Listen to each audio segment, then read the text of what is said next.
This weekend post, working on a soft and bright black and white look.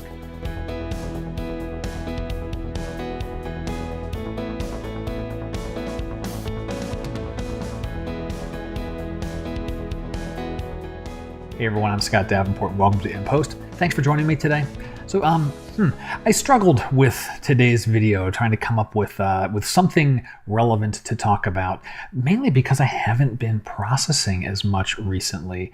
I've been heads down getting everything together for workshops. I've got two of them. I just finished one of them last week. I've got another one coming up.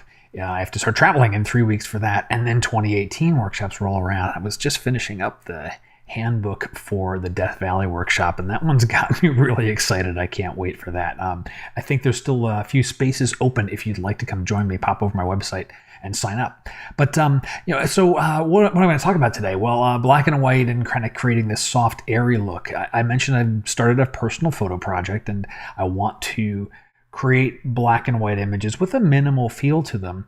And the vision I have in my head, these softer whites, a little bit of mystery to them, and just a single or one or two strong subjects. And I haven't quite gotten the look yet. So today's episode here is a little different. I'm not going to say you do this and you do that, and here's the technique and it works. It's more exploratory and just showing you where I am in the process of trying to put together this look that it doesn't quite match what I have in my head.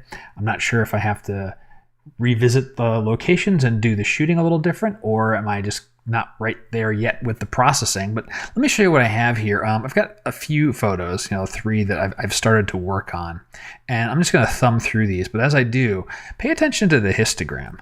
Let's go ahead and keep that open there. Now look at the histogram for these things as I go through. You can see that they're really shifted very far over to the right.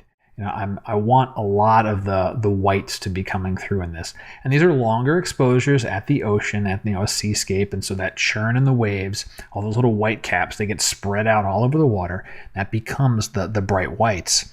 And let's work with this one here. The other common thread is I've been pumping up the whites slider some degree. In this case, it's plus 10. Really pushing that whites right up to the edge there. I think in this one it was even higher. It was like pretty healthy, 67. I mean, that went really far over to really slide that histogram over to the right. And the other piece that I have been playing with is the tone curve. So, the whites shift everything over, and I still found I'm needing to bring the midtones up a little bit, but I have to keep the upper highlights in check. So if you're familiar with curves adjustments, you know what you're looking at here. If you're not, really briefly, these areas roughly relate to your histogram here. And so this is my upper midtones, and I'm nudging that up just a little bit so you can see before. Things a little, duller, especially like in the foreground here. These, the grayer portions of the ocean, and then after they brighten up some. You can really notice it in the sand over here in this corner too. And then making sure I keep the upper highlights in check, since I'd already done some of that work with the basic panel and sliding things over. So that's really what I've got today so far. I have not yet zeroed in on the look that I'm after. There's still something missing, and I don't know if my next step might be to go into a tool like On1, where I can do zone-based or luminosity masking-based adjustments, target certain tonal regions, soften them up, maybe add a little bit of a blur or a glow or something like that. I still have to have my subjects. I want those to be strong, firm, and crisp. But for now, as I'm just getting my mind around the looks in Lightroom, that's where I'm staying, because it's the less tools I need to bounce through right now while I'm trying to refine the look, the quicker that will happen. And maybe that's the tip of the week, is that looks that you have in your mind's eye, they don't happen automatically, right? It's pretty rare that we virtually walk up to a photo and go click, click, click. We know what we want, and we create the look and we're done. There is trial and error, there's experimentation, there's going and looking at other photographers' work, people that you like their work, you admire, saying, oh, I like that kind of look, I like this aspect of it, and trying to bring that back into your own photos.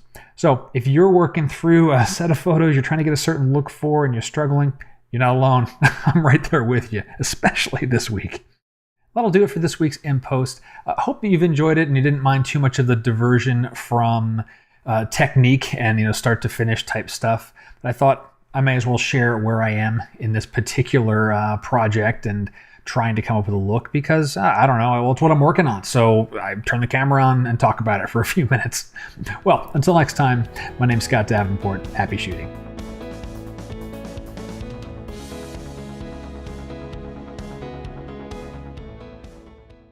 Good thing I didn't show the tone curve on that one. I didn't actually do anything with it.